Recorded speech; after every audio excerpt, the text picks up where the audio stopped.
Estamos de volta com o seu programa Retrospectiva 2021. Agora, vamos mês a mês saber o que foi destaque no estado do Piauí. Para começar o nosso programa, a mesa diretora é empossada. Foi a vez de Robert Rios Magalhães e Doutor Pessoa tomarem posse dos cargos para os quais foram eleitos. Vamos acompanhar como foi.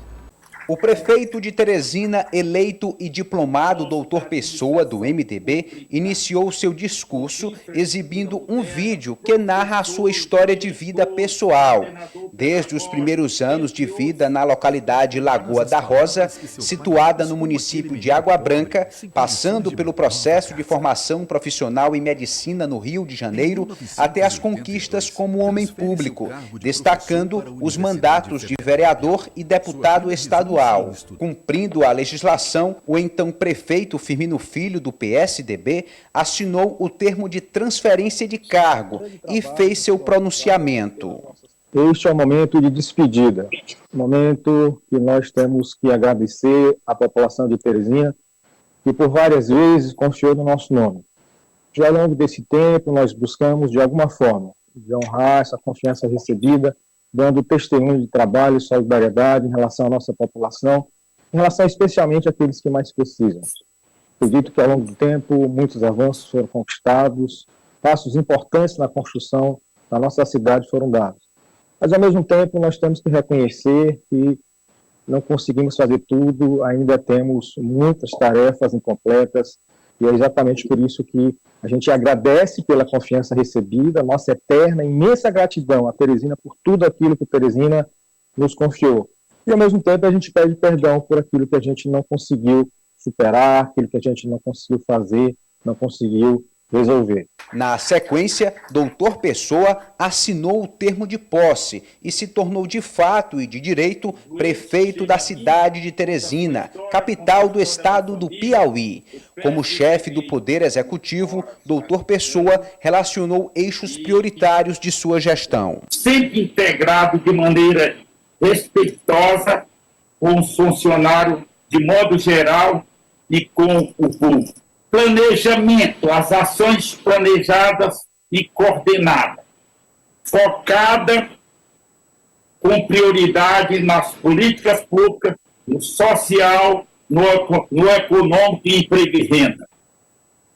A cidade que nós desejamos, as ações administrativas serão sempre acompanhadas de análise analisada por indicadores interno e externo, entre outros, dividida em 6 eixos. O eixo da sustentabilidade. Na cidade, nós devemos olhar a cidade a janela da sustentabilidade, que é o saneamento básico, a infraestrutura, a mobilidade urbana e rural e a habitação. A gente vai falar de um assunto do final do ano de 2020 que ainda repercute.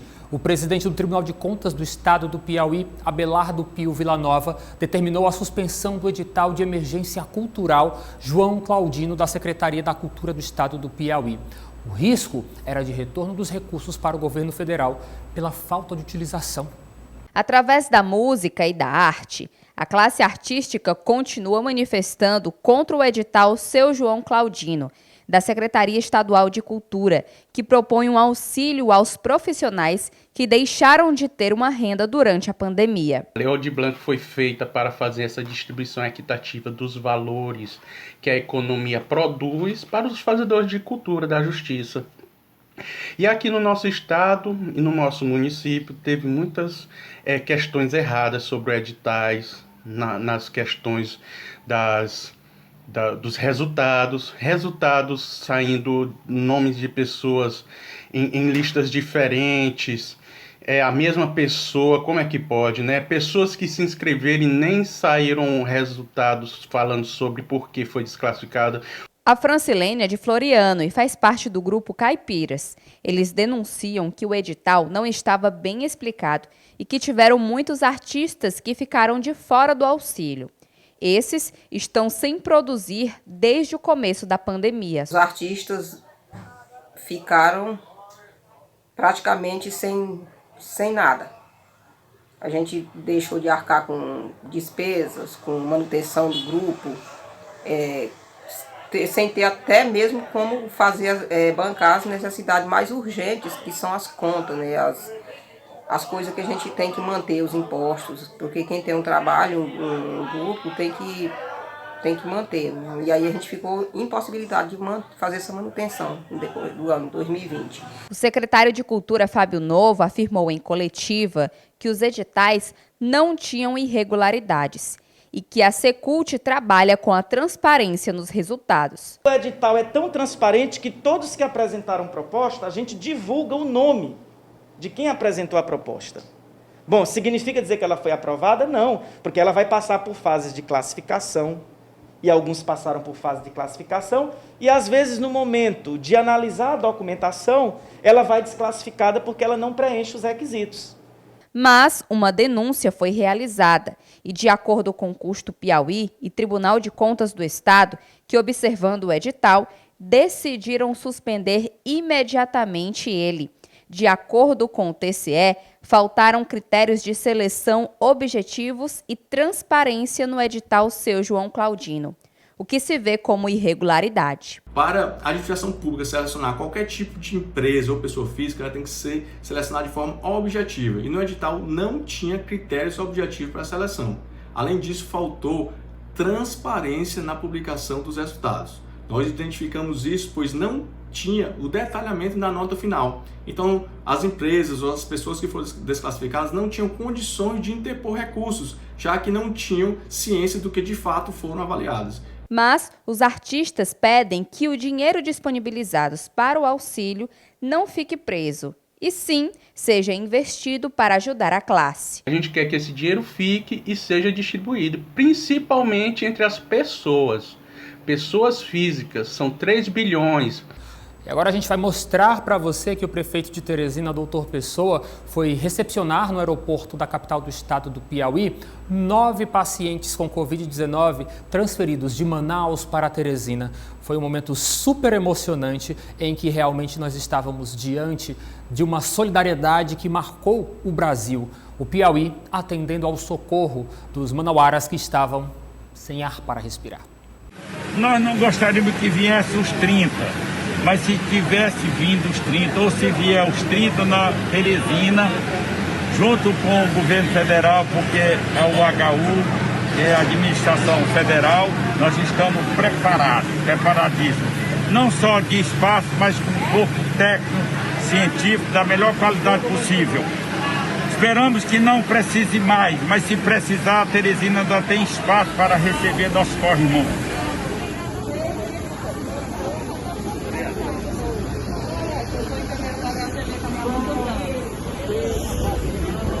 A gente arrumar a casa para saber o tamanho da casa que está tendo.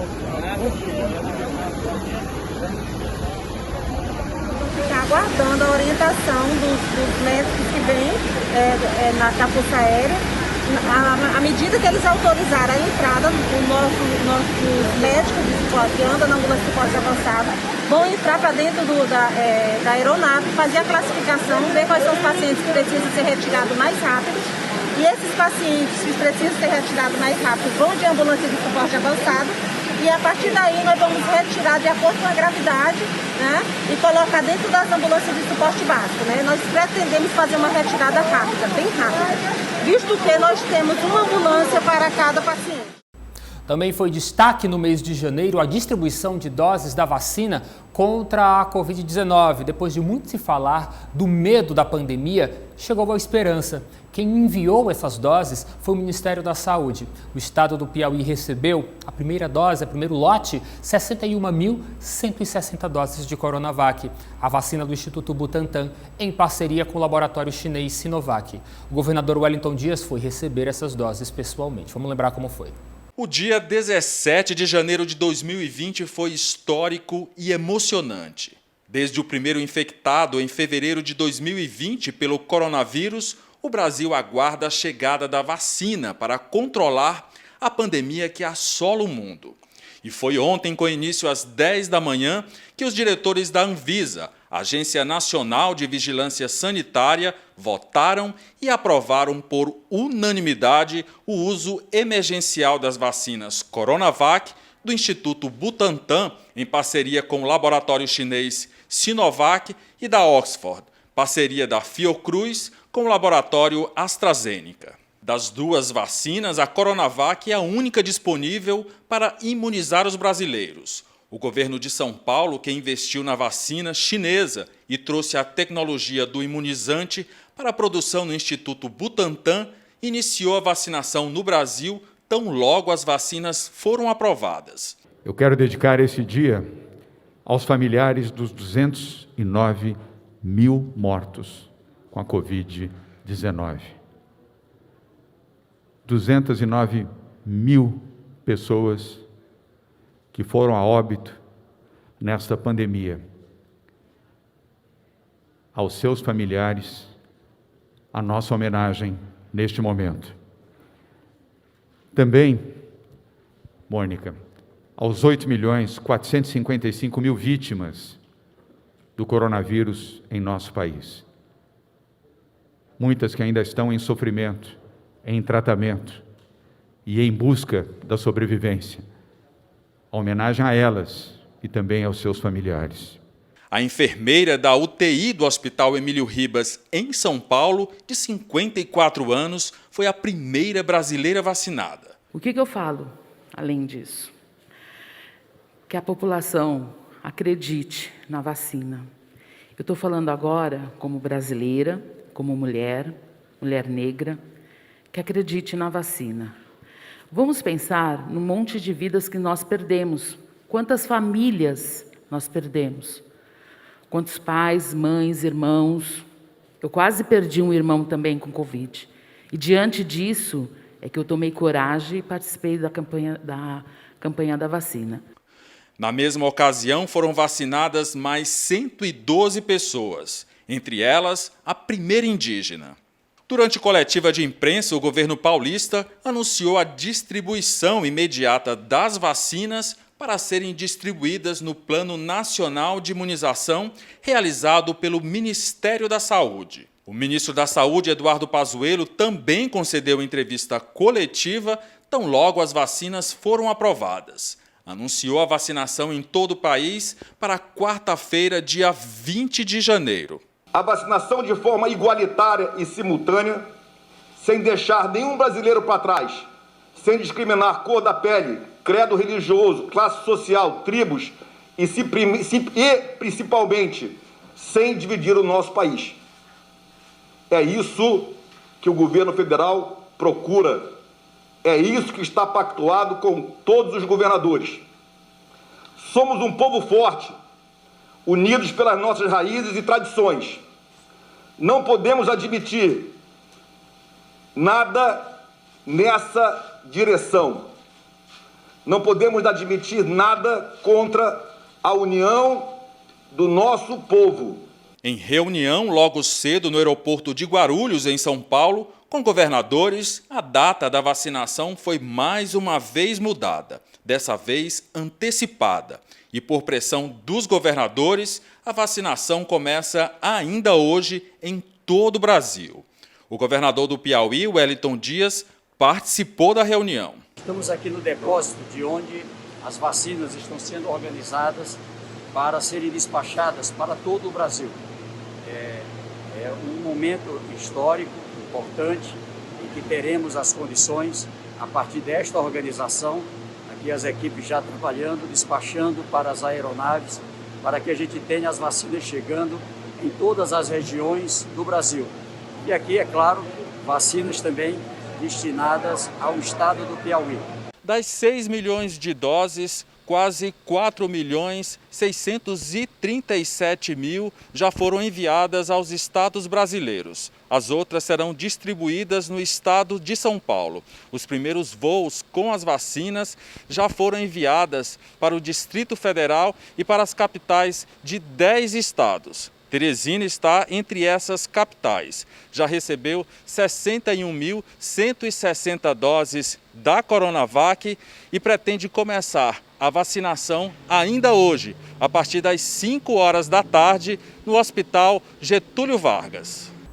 Foi também destaque no mês de janeiro deste ano de 2021, particularmente no dia 18 de janeiro, o dia em que a vacinação contra o novo coronavírus iniciou no estado do Piauí. Vamos conferir como foi este grande momento de emoção. O início de uma nova etapa rumo à superação da pandemia de Covid-19. O governador Wellington Dias assegurou doses aos mais de 3.200.000 piauienses e acredita que laboratórios brasileiros têm capacidade de produzir vacina para imunizar toda a nação. O Brasil caminha para a gente ter em funcionamento 3 laboratórios, a Fiocruz, o Butantan, que já está em atividade, também a União Química, independente de outros laboratórios do mundo que possam fornecer ao Brasil, mas só esses 3 têm capacidade para alcançar até 80 milhões de doses por mês.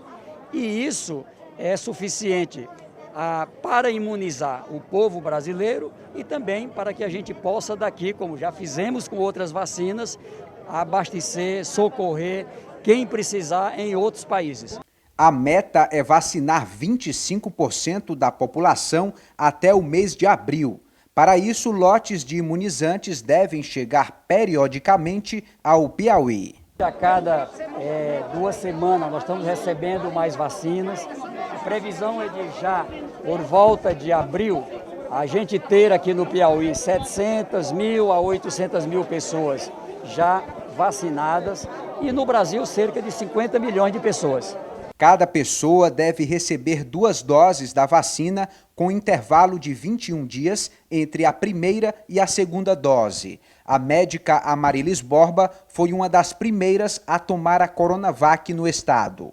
Tomar a segunda dose e aí levo mais uns 15 dias para eu estar plenamente imunizada. É uma alegria de saber que eu comecei a minha proteção, comecei a despertar a imunidade do meu corpo para combater o coronavírus. Então, é muito importante fazer a vacina. Agora, a gente precisa trabalhar com ordem, que é para poder atender a todo o regramento ditado pelos cientistas e pelo Ministério da Saúde. Do primeiro piauiense a receber oficialmente a dose da vacina, um conselho: não deixe de se vacinar.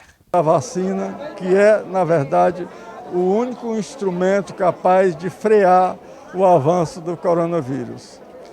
E agradecer a Deus por estar vivo, porque muitas pessoas, amigas minhas, perderam a vida na luta contra o coronavírus. Dizer para todo mundo que tomem vacina, porque esta sim é a forma única de se prevenir a si e aos seus. E o Hospital de Campanha Padre Pedro Bausi foi oficialmente fechado também no mês de janeiro. Os pacientes foram transferidos para hospitais aqui da capital, lembrando, é claro, que nós vivíamos um momento em que se podia respirar um pouco no combate à pandemia do novo coronavírus. Vamos relembrar como foi esse momento. A estrutura temporária para atender pacientes acometidos pela Covid passou a apresentar instabilidade elétrica, condição agravada pelo período chuvoso. Por esse motivo, a Fundação Municipal de Saúde de Teresina resolveu transferir os pacientes atendidos aqui para outros hospitais da rede. Nós fizemos um novo fluxo, fizemos uma realocação desses leitos. Então, leitos clínicos, que são os leitos que estavam no Pedro Bausi, 20 leitos, nós realocamos no Mariano Castelo Branco, com 35 leitos, e o Monte Castelo, com 33 leitos clínicos. A FMS garante que, em caso de uma provável nova onda de crescimento da Covid, os hospitais da capital estão preparados para acolher os pacientes. Daí o Hospital do Monte Castelo ficará com 20 leitos de UTI e 35 leitos clínicos. Mariano Castelo Branco ficará com 35 leitos para pacientes Covid ou pós-Covid. e essa reestruturação se dará ao longo desta semana, sendo que esses pacientes ficarão em leitos tecnicamente adequados, corretos, de forma mais justa em ambiente hospitalar. Em maio do ano passado, quando foi inaugurado, o Hospital de Campanha Pedro Bausi, instalado no ginásio de badminton da UFP, possuía 86 leitos clínicos. Mas a ocupação reduziu significativamente ao longo dos últimos meses. Para se ter uma ideia, no último domingo, dia 17 de janeiro, haviam 19 leitos disponíveis e apenas um paciente internado. Situação que dá segurança para a desinstalação da unidade hospitalar. Sem prejuízo para a população pode ficar tranquila e essa decisão foi tomada em análise com o COI, que é o Centro das Operações Especiais aqui da Prefeitura, que eles nos monitoram e deu autorização que tranquilamente a gente poderia realocar esses leitos na nossa rede. Eu vou agora para um rápido intervalo comercial. Na volta do seu programa especial Retrospectiva 2021, tem os destaques do mês de fevereiro. Um minutinho só.